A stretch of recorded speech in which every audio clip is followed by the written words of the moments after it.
Hi friends, ಉದ್ಯೋಗ ಮಾಹಿತಿ YouTube ಚಾನಲ್ಗೆ ತಮಗೆಲ್ಲರಿಗೆ ಆತ್ಮೀಯ ಸ್ವಾಗತ. ದಿ ಹಟ್ಟಿ ಗೋಲ್ಡ್ ಮೈನ್ಸ್, ಹಟ್ಟಿ ಚಿನ್ನದ ಗಣಿ, ಇದು ಕರ್ನಾಟಕ ಸರ್ಕಾರದ ಅಧೀನದಲ್ಲಿ ಬರ್ತಕ್ಕಂಥ ಒಂದು ಕಂಪನಿ ಸ್ನೇಹಿತರೆ. ಇದು ಹಟ್ಟಿ ಚಿನ್ನದ ಗಣಿ ಅಂತೇಳಿ. ಈ ಹಟ್ಟಿ ಚಿನ್ನದ ಗಣಿ ಕಂಪನಿಯಲ್ಲಿ ಕೆಲವು ಖಾಲಿ ಹುದ್ದೆಗಳ ನೇಮಕಾತಿಗಾಗಿ ಅಧಿಸೂಚನೆಯನ್ನು ಹೊರಡಿಸಿರ್ತಕ್ಕಂಥದ್ದು. ಈ ಅಧಿಸೂಚನೆದ ಸಂಪೂರ್ಣ ಮಾಹಿತಿ ಈ ವಿಡಿಯೋದೊಳಗಿರುತ್ತೆ, ಹಾಗಾಗಿ ವಿಡಿಯೋ ಸ್ಕಿಪ್ ಮಾಡಲಾರ್ದಂಗೆ ಕೊನೆ ತನಕ ನೋಡ್ರಿ. ಇವು ಕರ್ನಾಟಕ ಸರ್ಕಾರದ ಖಾಯಂ ಹುದ್ದೆಗಳ ಸ್ನೇಹಿತರೆ. ಇಲ್ಲೊಂದು ಅಫೀಸಿಯಲ್ ವೆಬ್ಸೈಟ್ ಕೊಟ್ಟಾರ ನೋಡ್ರಿ ಸ್ನೇಹಿತರೆ. ಈ ಅಫೀಸಿಯಲ್ ವೆಬ್ಸೈಟ್ಗೆ ಹೋಗಿ ಆನ್ಲೈನ್ ಮುಖಾಂತರ ಅರ್ಜಿಯನ್ನು ಸಲ್ಲಿಸಬೇಕು. ಈ ಹಟ್ಟಿ ಚಿನ್ನದ ಗಣಿ ಕಂಪನಿಯಲ್ಲಿ ಏನು ಖಾಲಿ ಹುದ್ದೆಗಳದಾವಲ್ರಿ, ಇದರಲ್ಲಿ ಹೈದರಾಬಾದ್ ಕರ್ನಾಟಕ ಅಂದರೆ HK, ಆಮೇಲೆ ನಾನ್ HK ದವರಿಗೆ ಸಪ್ರೇಟ್ ಹುದ್ದೆಗಳು ಮೀಸಲಾದವ. ನಾನ್ ಹೈದರಾಬಾದ್ ಕರ್ನಾಟಕ ಅಥವಾ ನಾನ್ HK ರೀಜನ್ ಹುದ್ದೆಗಳ ಸಪ್ರೇಟ್ ಆಗಿ ಮೀಸಲಾದವ ಸ್ನೇಹಿತರೆ. ಮೊದಲನೇದಾಗಿ ನಾವು ಹೈದರಾಬಾದ್ ಕರ್ನಾಟಕ ಅಥವಾ HK ಅಥವಾ ಕಲ್ಯಾಣ ಕರ್ನಾಟಕದ ಅಭ್ಯರ್ಥಿಗಳಿಗೆ ಅಥವಾ ಕಲ್ಯಾಣ ಕರ್ನಾಟಕದ ರೀಜನ್ಗೆ ಮೀಸಲಿರ್ತಕ್ಕಂಥ ಹುದ್ದೆಗಳ ಬಗ್ಗೆ ನೋಡೋಣ ಸ್ನೇಹಿತರೆ. G5 ದರ್ಜೆಯ ಹುದ್ದೆಗಳ ಬಗ್ಗೆ ನೋಡೋಣ ಸ್ನೇಹಿತರೆ. ಸೀರಿಯಲ್ ನಂಬರ್ 1 ಹಿಡ್ಕೊಂಡು ಸೀರಿಯಲ್ ನಂಬರ್ 8 ತನಕ ಏನು ಹುದ್ದೆಗಳದಾವಲ್ರಿ, ಇವೆಲ್ಲಾನು G5 ದರ್ಜೆಯ ಹುದ್ದೆಗಳು. ಈ ಹುದ್ದೆಗಳಿಗೆ 25,000ದಿಂದ ಹಿಡ್ಕೊಂಡು 48,020 ರೂಪಾಯಿ ತನಕ ಪ್ರತಿ ತಿಂಗಳಿಗೆ ಸ್ಯಾಲರಿ ಇರ್ತದೆ ಸ್ನೇಹಿತರೆ. ಈ G5 ದರ್ಜೆಯ ಹುದ್ದೆಗಳಲ್ಲಿ ಎಲ್ಲಾನು ಸಹಾಯಕ ಫೋರ್ಮ್ಯಾನ್ ಹುದ್ದೆಗಳಂತ ಬರ್ತಾವ್ರಿ. ಈ ಸಹಾಯಕ ಫೋರ್ಮ್ಯಾನ್ ಹುದ್ದೆಗಳಲ್ಲಿ ವಿವಿಧ ವಿಭಾಗಗಳ ಹುದ್ದೆಗಳ ಖಾಲಿ ಇರ್ತಕ್ಕಂಥದ್ದು.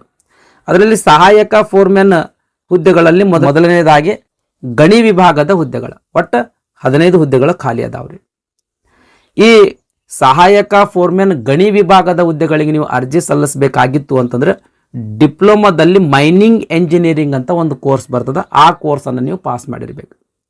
ಡಿಪ್ಲೊಮಾದಲ್ಲಿ ಮೈನಿಂಗ್ ಎಂಜಿನಿಯರಿಂಗ್ ಕೋರ್ಸ್ ನೀವೇನಾದರೂ ಪಾಸ್ ಮಾಡಿದ್ರಿ ಅಂತಂದ್ರೆ ಈ ಸಹಾಯಕ ಫೋರ್ಮ್ಯಾನ್ನಲ್ಲಿ ಗಣಿ ವಿಭಾಗದ ಹುದ್ದೆಗಳಿಗೆ ಅರ್ಜಿಯನ್ನು ಸಲ್ಲಿಸಬಹುದು.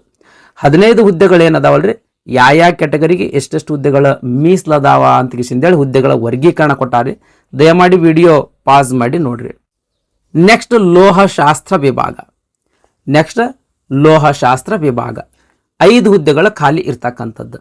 ಡಿಪ್ಲೊಮಾದಲ್ಲಿ ಮೆಟಲರ್ಜಿ ಎಂಜಿನಿಯರಿಂಗ್ ಪಾಸ್ ಮಾಡಿದ್ರಿ ಅಂತಂದ್ರೆ ಈ ಸಹಾಯಕ ಫೋರ್ಮ್ಯಾನ್ ಲೋಹಶಾಸ್ತ್ರ ವಿಭಾಗದ ಹುದ್ದೆಗಳಿಗೆ ಅರ್ಜಿಯನ್ನು ಸಲ್ಲಿಸಬಹುದು. ನೆಕ್ಸ್ಟ್ ಸಹಾಯಕ ಫೋರ್ಮ್ಯಾನ್ ಸಿವಿಲ್ ವಿಭಾಗ 1 ಹುದ್ದೆ ಖಾಲಿ ಅದ. ಡಿಪ್ಲೊಮಾದಲ್ಲಿ ಸಿವಿಲ್ ಎಂಜಿನಿಯರಿಂಗ್ ಪಾಸ್ ಮಾಡಿದ್ರಿ ಅಂತಂದ್ರೆ ಈ ಸಿವಿಲ್ ವಿಭಾಗದ ಹುದ್ದೆಗಳಿಗೆ ಅರ್ಜಿಯನ್ನು ಸಲ್ಲಿಸಬಹುದು. ನೆಕ್ಸ್ಟ್ ಎಲೆಕ್ಟ್ರಿಕಲ್ ವಿಭಾಗ ಅಂದ್ರೆ ಸಹಾಯಕ ಫೋರ್ಮ್ಯಾನ್ ಎಲೆಕ್ಟ್ರಿಕಲ್ ವಿಭಾಗ 1 ಹುದ್ದೆ ಖಾಲಿ ಅದ.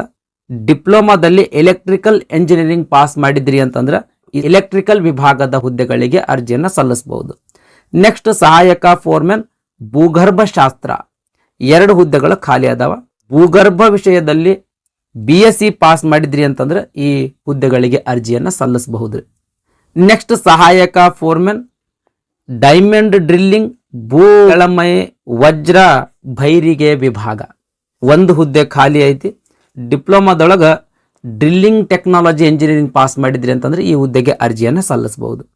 ನೆಕ್ಸ್ಟ್ ಸಹಾಯಕ ಫೋರ್ಮ್ಯಾನ್ ಮೆಕ್ಯಾನಿಕಲ್ ವಿಭಾಗ ಒಟ್ಟು 16 ಹುದ್ದೆಗಳು ಖಾಲಿ ಇರ್ತಕ್ಕಂಥದ್ದು. ಡಿಪ್ಲೊಮಾದಲ್ಲಿ ಮೆಕ್ಯಾನಿಕಲ್ ಎಂಜಿನಿಯರಿಂಗ್ ಪಾಸ್ ಮಾಡಿದ್ರಿ ಅಂತಂದ್ರೆ ಈ ಹುದ್ದೆಗಳಿಗೆ ಅರ್ಜಿಯನ್ನು ಸಲ್ಲಿಸಬಹುದು. ನೆಕ್ಸ್ಟ್ ಭದ್ರತಾ ನಿರೀಕ್ಷಕರು ಅಂತ ಬರ್ತದ. ಒಟ್ಟು 6 ಹುದ್ದೆಗಳದಾವ್ರಿ. ಅಂದ್ರೆ ಯಾವುದೇ ಪದವಿ ಪಾಸ್ ಮಾಡಿದ್ರಿ ಅಂತಂದ್ರೆ ಈ ಭದ್ರತಾ ನಿರೀಕ್ಷಕರು ಹುದ್ದೆಗಳಿಗೆ ಅರ್ಜಿಯನ್ನು ಸಲ್ಲಿಸಬಹುದು. ಇಲ್ಲಿ ತನಕ ಏನಿದು 8 ಸೀರಿಯಲ್ ನಂಬರ್ 8 ತನಕ ಏನು ಹುದ್ದೆಗಳು ಹೇಳಿದಿನಲ್ಲ ಸ್ನೇಹಿತರೆ, ಇವೆಲ್ಲ G5 ದರ್ಜೆಯ ಹುದ್ದೆಗಳು. ನೆಕ್ಸ್ಟ್ ನಾವೀಗ G8 ದರ್ಜೆಯ ಹುದ್ದೆಗಳ ಬಗ್ಗೆ ನೋಡೋಣ ಸ್ನೇಹಿತರೆ. ಈ ಹುದ್ದೆಗಳಿಗೆ ವೇತನ ಶ್ರೇಣಿ ಎಷ್ಟಿರ್ತದ ಅಂತ ಅನ್ನೋದ್ರ ಬಗ್ಗೆ ನೋಡೋದ್ರ, ಅಂದ್ರೆ ಸ್ಯಾಲರಿ ಎಷ್ಟಿರ್ತದ ಅಂತ ಅನ್ನೋದ್ರ ಬಗ್ಗೆ ನೋಡೋದ್ರ 20,920 ರೂಪಾಯಿಯಿಂದ ಹಿಡ್ಕೊಂಡು 42,660 ರೂಪಾಯಿ ತನಕ ವೇತನ ಶ್ರೇಣಿಯಾಗಿರ್ತದೆ. ಈ G8 ದರ್ಜೆಯ ಹುದ್ದೆಗಳ ವಿವರದ ಬಗ್ಗೆ ನೋಡೋದಾದ್ರೆ ITI ಫಿಟ್ಟರ್ ದರ್ಜೆ 2, ITI ಫಿಟ್ಟರ್ ಗ್ರೇಡ್ 2 ಹುದ್ದೆಗಳು, ಒಟ್ಟು 45 ಹುದ್ದೆಗಳು ಖಾಲಿ ಇರ್ತಕ್ಕಂಥದ್ದು. ಫಿಟ್ಟರ್ ಅಂತ ಒಂದು ಟ್ರೇಡ್ ಬರ್ತದೆ ITIದಲ್ಲಿ. ಆ ಟ್ರೇಡ್ನಾಗ ನೀವು ITI ಪಾಸ್ ಮಾಡಿದ್ರಿ ಅಂತಂದ್ರೆ ಈ ಹುದ್ದೆಗಳಿಗೆ ಅರ್ಜಿಯನ್ನು ಸಲ್ಲಿಸಬಹುದು. ಈ G8 ದರ್ಜೆಯ ಹುದ್ದೆಗಳಿಗೆ ಕಂಪ್ಯೂಟರ್ ಬೇಸ್ಡ್ ಟೆಸ್ಟ್ ಜೊತೆಗೆ ದೈಹಿಕ ಪರೀಕ್ಷೆ ಅಥವಾ ಸಹಿಷ್ಣುತಾ ಪರೀಕ್ಷೆ ಅಂತ 2 ಪರೀಕ್ಷೆಗಳ ಎಕ್ಸ್ಟ್ರಾ ತಗೊಳ್ತಾರೆ ಸ್ನೇಹಿತರೆ. ಈ G8 ದರ್ಜೆ ಎಲ್ಲ ಹುದ್ದೆಗಳಿಗೆ ಇದು ಅಪ್ಲಿಕೇಬಲ್ ಆಗ್ತದೆ. ನೆಕ್ಸ್ಟ್ ಐಟಿಯ ಫಿಟ್ಟರ್ ದರ್ಜೆ 2 ಲೋಹ ವಿಭಾಗ 15 ಹುದ್ದೆಗಳು ಖಾಲಿ ಅದಾವ. ಆ ಫಿಟ್ಟರ್ ಟ್ರೇಡ್ನಲ್ಲಿ ಐಟಿಐ ಪಾಸ್ ಮಾಡಿದ್ರಿ ಅಂತಂದ್ರೆ ಈ ಹುದ್ದೆಗಳಿಗೆ ಅರ್ಜಿಯನ್ನು ಸಲ್ಲಿಸಬಹುದು. ಐಟಿಐದೊಳಗೆ ಫಿಟ್ಟರ್ ಅಂತ ಒಂದು ಟ್ರೇಡ್ ಬರ್ತದೆ. ಆ ಟ್ರೇಡ್ನಲ್ಲಿ ನೀವು ಐಟಿಐ ಪಾಸ್ ಮಾಡಿದ್ರಿ ಅಂತಂದ್ರೆ ಈ ಹುದ್ದೆಗಳಿಗೆ ಅರ್ಜಿಯನ್ನು ಸಲ್ಲಿಸಬಹುದು. ನೆಕ್ಸ್ಟ್ ಐಟಿಐ ಫಿಟ್ಟರ್ ದರ್ಜೆ 2 ಭೂ ಅನ್ವೇಷಣೆ ವಿಭಾಗ 2 ಹುದ್ದೆಗಳ ಖಾಲಿ ಅದಾವ. ಎಜುಕೇಶನ್ ಅಂತೂ ಸೇಮ್ ಅದ ಸ್ನೇಹಿತರೆ. ಐಟಿಐದಲ್ಲಿ ಫಿಟ್ಟರ್ ಅಂತ ಒಂದು ಟ್ರೇಡ್ ಬರ್ತದೆ. ಆ ಟ್ರೇಡ್ ಏನಾದರೂ ನೀವು ಪಾಸ್ ಮಾಡಿದ್ರಿ ಅಂದ್ರೆ ಈ ಹುದ್ದೆಗಳಿಗೆ ಅರ್ಜಿಯನ್ನು ಸಲ್ಲಿಸಬಹುದು. ನೆಕ್ಸ್ಟ್ ಐಟಿಐ ಇಲೆಕ್ಟ್ರಿಕಲ್ ದರ್ಜೆ 2 ಹುದ್ದೆಗಳ ಸ್ನೇಹಿತರೆ 2 ಹುದ್ದೆಗಳದಾವ. ಐಟಿಐದೊಳಗೆ ಎಲೆಕ್ಟ್ರಿಕಲ್ ಅಂತ ಒಂದು ಟ್ರೇಡ್ ಬರ್ತದೆ.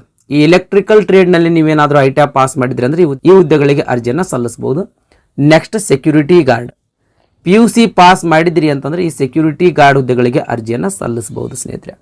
ಇವಿಷ್ಟು ಕಲ್ಯಾಣ ಕರ್ನಾಟಕದ ಅಭ್ಯರ್ಥಿಗಳಿಗೆ ಹುದ್ದೆಗಳ ಮೀಸಲಿರ್ತಕ್ಕಂಥದ್ದು ಅಥವಾ ಕಲ್ಯಾಣ ಕರ್ನಾಟಕದ ರೀಜನ್ಗೆ ಈ ಇಷ್ಟು ಹುದ್ದೆಗಳ ಮೀಸಲಿರ್ತಕ್ಕಂಥದ್ದು ಸ್ನೇಹಿತರೆ. ನೆಕ್ಸ್ಟ್ NHK ರೀಜನ್ ಮೀಸಲಿರ್ತಕ್ಕಂಥ ಹುದ್ದೆಗಳ ಬಗ್ಗೆ ನೋಡೋದಾದ್ರೆ G5 ದರ್ಜೆಯ ಹುದ್ದೆಗಳ ಅಂದ್ರೆ G5 ಗ್ರೇಡ್ ಹುದ್ದೆಗಳ ಬಗ್ಗೆ ನೋಡೋದಾದ್ರೆ ಸಹಾಯಕ ಫೋರ್ಮೆನ್ ಗಣಿ ವಿಭಾಗ 1 ಹುದ್ದೆ ಖಾಲಿ ಅದ. ಸಹಾಯಕ ಫೋರ್ಮೆನ್ ಲೋಹಶಾಸ್ತ್ರ ವಿಭಾಗ 2 ಹುದ್ದೆಗಳ ಖಾಲಿ ಅದಾವ. ಲ್ಯಾಬ್ ಸಹಾಯಕ 1 ಹುದ್ದೆ ಖಾಲಿ ಅದ. ಸಹಾಯಕ ಫೋರ್ಮೆನ್ ಭೂಗರ್ಭ ಶಾಸ್ತ್ರ 1 ಹುದ್ದೆ ಖಾಲಿ ಅದ. ಸಹಾಯಕ ಫೋರ್ಮೆನ್ ಡೈಮಂಡ್ ಡ್ರಿಲ್ಲಿಂಗ್ ಆರ್ ಭೂ ಕೆಳಮೈ ವಜ್ರ ಬೈರಿಗೆ ವಿಭಾಗ 1 ಹುದ್ದೆ ಖಾಲಿ ಅದ. ನೆಕ್ಸ್ಟ್ ಸಹಾಯಕ ಫೋರ್ಮೆನ್ ಮೆಕ್ಯಾನಿಕಲ್ ವಿಭಾಗ 3 ಹುದ್ದೆಗಳ ಖಾಲಿ ಅದಾವ. ನೆಕ್ಸ್ಟ್ G8 ಗ್ರೇಡಿನ ಹುದ್ದೆಗಳ ಬಗ್ಗೆ ನೋಡೋದಾದ್ರೆ ಫಿಟ್ಟರ್ ಗ್ರೇಡ್ 2 ಗಣಿ ವಿಭಾಗ 11 ಹುದ್ದೆಗಳು ಖಾಲಿ ಅದಾವ. ಫಿಟ್ಟರ್ ಗ್ರೇಡ್ 2 ಲೋಹ ವಿಭಾಗ 11 ಹುದ್ದೆಗಳು ಖಾಲಿ ಅದಾವ. ನೆಕ್ಸ್ಟ್ ತಾಂತ್ರಿಕ ವಿಭಾಗ 2 ಹುದ್ದೆಗಳು ಖಾಲಿ ಇರ್ತಕ್ಕಂಥದ್ದು. ಇದೇನಂದ್ರೆ NHK ರೀಜನ್ಗೆ ಮೀಸಲಿರ್ತಕ್ಕಂಥ ಹುದ್ದೆಗಳ ವಿವರ ಸ್ನೇಹಿತರೆ. ಈ ಹುದ್ದೆಗಳಿಗೆ ಆನ್ಲೈನ್ ಮುಖಾಂತರ ಅರ್ಜಿ ಸಲ್ಲಿಸಬೇಕು. ಆ ಅರ್ಜಿದ ಲಿಂಕ್ ಈ ವಿಡಿಯೋದ ಡಿಸ್ಕ್ರಿಪ್ಷನ್ ಬಾಕ್ಸ್ನಾಗ ಕೊಟ್ಟಿರ್ತೀನಿ. ಆ ಲಿಂಕ್ ಮೇಲೆ ಕ್ಲಿಕ್ ಮಾಡೋದ್ರ ಮೂಲಕ ನೀವು ಅರ್ಜಿಯನ್ನು ಸಲ್ಲಿಸಬಹುದು ಸ್ನೇಹಿತರೆ. ಅರ್ಜಿ ಸಲ್ಲಿಸ್ಲಕ್ಕ ಪ್ರಾರಂಭ ದಿನಾಂಕ ಮಾರ್ಚ್ 19, 2024. ಅರ್ಜಿ ಸಲ್ಲಿಸ್ಲಕ್ಕ ಕೊನೆಯ ದಿನಾಂಕ ಮೇ 3, 2024 ಆಗಿರ್ತದೆ. ಅಷ್ಟರೊಳಗೆ ನೀವು ಅರ್ಜಿಯನ್ನು ಸಲ್ಲಿಸಬೇಕು. ನೆಕ್ಸ್ಟ್ ಅರ್ಜಿ ಶುಲ್ಕದ ಬಗ್ಗೆ ನೋಡೋಣ ಸ್ನೇಹಿತರೆ. SC ST ಕ್ಯಾಟಗರಿ 1 ಮಾಜಿ ಸೈನಿಕ ಅಭ್ಯರ್ಥಿಗಳು ಮತ್ತು ಅಂಗವಿಕಲ ಅಭ್ಯರ್ಥಿಗಳಿಗೆ 100 ರೂಪಾಯಿ ಅರ್ಜಿ ಶುಲ್ಕ ಇರ್ತದೆ. ಅದೇ ರೀತಿ ಕ್ಯಾಟಗರಿ 2A 2B 3A 3Bಗೆ ಸೇರಿದ ಅಭ್ಯರ್ಥಿಗಳಿಗೆ 300 ರೂಪಾಯಿ ಅರ್ಜಿ ಶುಲ್ಕ ಇರ್ತದೆ. ಜನರಲ್ ಕ್ಯಾಟಗರಿ ಅಭ್ಯರ್ಥಿಗಳಿಗೆ ಅಥವಾ ಸಾಮಾನ್ಯ ವರ್ಗದ ಅಭ್ಯರ್ಥಿಗಳಿಗೆ 600 ರೂಪಾಯಿ ಅರ್ಜಿ ಶುಲ್ಕ ಇರ್ತದೆ ಸ್ನೇಹಿತರೆ. ನೆಕ್ಸ್ಟ್ ನೇಮಕಾತಿ ವಿಧಾನದ ಬಗ್ಗೆ ನೋಡೋಣ ಸ್ನೇಹಿತರೆ. ಈ ಹುದ್ದೆಗಳಿಗೆ ಒಂದು ಸ್ಪರ್ಧಾತ್ಮಕ ಪರೀಕ್ಷೆ ಇರ್ತದೆ. ಅಂದ್ರೆ ಕಂಪ್ಯೂಟರ್ ಆಧಾರಿತ ಪರೀಕ್ಷೆ ಆಗಿರ್ತದೆ ಇದು. ಆಮೇಲೆ G8 ದರ್ಜೆಯ ಹುದ್ದೆಗಳಿಗೆ ಫಿಸಿಕಲ್ ಎಕ್ಸಾಮ್ ಕೂಡ ಇರ್ತದೆ ಸ್ನೇಹಿತರೆ. ನೆಕ್ಸ್ಟ್ ಮೆರಿಟ್ ಲಿಸ್ಟ್ ಯಾವ ರೀತಿ ತೆಗೆಯಲಾಗ್ತದೆ ಅಂತ ಅನ್ನೋದ್ರ ಬಗ್ಗೆ ನೋಡೋದಾದ್ರೆ ಈ ಕಂಪ್ಯೂಟರ್ ಬೇಸ್ಡ್ ಟೆಸ್ಟ್ನಲ್ಲಿ ಏನು ಅಂಕಗಳು ಗಳಿಸಿರ್ತೀರಲ್ರಿ, ಆ ಗಳಿಸಿರ್ತ ಅಂಕಗಳಲ್ಲಿ 50% ಅಂಕಗಳು. ಆಮೇಲೆ ನಿಮ್ದು ಎಜುಕೇಷನ್ ಕ್ವಾಲಿಫಿಕೇಶನ್, ಯಾವ ಎಜುಕೇಷನ್ ಕ್ವಾಲಿಫಿಕೇಶನ್ಗೆ ಸಂಬಂಧಪಟ್ಟಂಗ ಹುದ್ದೆಗಳಿಗೆ ಅರ್ಜಿ ಸಲ್ಲಿಸಿರೋ ಆ ಎಜುಕೇಷನ್ ಕ್ವಾಲಿಫಿಕೇಶನ್ನಲ್ಲಿ ತೆಗೆದುಕೊಂಡಿರ್ತಕ್ಕಂಥ ಅಂಕಗಳಲ್ಲಿ 50% ಅಂಕಗಳು ಈ ಮೆರಿಟ್ ಲಿಸ್ಟಿಗೆ ಗಣನೆಗೆ ತಗೊಳ್ತಾರೆ. ಅಂದರೆ ನಿಮ್ಮದು ಎಜುಕೇಷನ್ ಓಕೆ. ಒಟ್ಟಾರೆಯಾಗಿ 2 ಅಂಕಗಳಲ್ಲಿ ಸೇರಿಸಿದ್ರೆ ಅತಿ ಹೆಚ್ಚು ಅಂಕಗಳು ಯಾರು ತಗೊಳ್ತಾರೋ ಅಂಥ ಅಭ್ಯರ್ಥಿಗಳನ್ನು ನೇಮಕಾತಿ ಮಾಡಿಕೊಳ್ಳಲಾಗ್ತದೆ ಸ್ನೇಹಿತರೆ. ನೆಕ್ಸ್ಟ್ ವಯೋಮಿತಿ ಬಗ್ಗೆ ನೋಡೋಣ ಸ್ನೇಹಿತರೆ. ಈ ಹುದ್ದೆಗಳಿಗೆ ಅರ್ಜಿ ಸಲ್ಲಿಸಬೇಕಾಗಿತ್ತು ಅಂದರೆ ಕನಿಷ್ಠ 18 ವರ್ಷ ವಯಸ್ಸಾಗಿರಬೇಕು. ಗರಿಷ್ಠ ವಯೋಮಿತಿ ಬಗ್ಗೆ ನೋಡೋದಾದ್ರೆ ಸಾಮಾನ್ಯ ವರ್ಗದ ಅಭ್ಯರ್ಥಿಗಳಿಗೆ 35 ವರ್ಷ, ಕ್ಯಾಟಗರಿ 2A 2B 3A 3Bಗೆ ಸೇರಿದ ಅಭ್ಯರ್ಥಿಗಳಿಗೆ 38 ವರ್ಷ, ಪರಿಶಿಷ್ಟ ಜಾತಿ ಪರಿಶಿಷ್ಟ ಪಂಗಡ ಪ್ರವರ್ಗ 1ಕ್ಕೆ ಸೇರಿದ ಅಭ್ಯರ್ಥಿಗಳಿಗೆ 40 ವರ್ಷ. ಈ ರೀತಿ ಗರಿಷ್ಠ ವಯೋಮಿತಿ ಆಗಿರ್ತದೆ. ಈ ಗರಿಷ್ಠ ವಯೋಮಿತಿಯ ಮೇಲೆ ಏಜ್ ರಿಲ್ಯಾಕ್ಸೇಷನ್ ಕೂಡ ಕೊಡಲಾಗ್ತದೆ ಸ್ನೇಹಿತರೆ. ಅಂದ್ರೆ ವಯೋಮಿತಿ ಸಡಿಲಿಕೆ ಕೂಡ ಕೊಡಲಾಗ್ತದೆ. ಅದು ಯಾರಿಗೆ ವಯೋಮಿತಿ ಸಡಿಲಿಕೆ ಕೊಡಲಾಗ್ತದೆ? ಅಂಗವಿಕಲ ಅಭ್ಯರ್ಥಿಗಳಿಗೆ ಮತ್ತು ವಿಧವೆ ಅಭ್ಯರ್ಥಿಗಳಿಗೆ. ಅಂಗವಿಕಲ ಅಭ್ಯರ್ಥಿಗಳಿಗೆ ಮತ್ತು ವಿಧವಾ ಅಭ್ಯರ್ಥಿಗಳಿಗೆ ಸಪರೇಟ್ ಆಗಿ 10 ವರ್ಷದ ಏಜ್ ರಿಲ್ಯಾಕ್ಸೇಷನ್ ಕೊಡಲಾಗ್ತದೆ.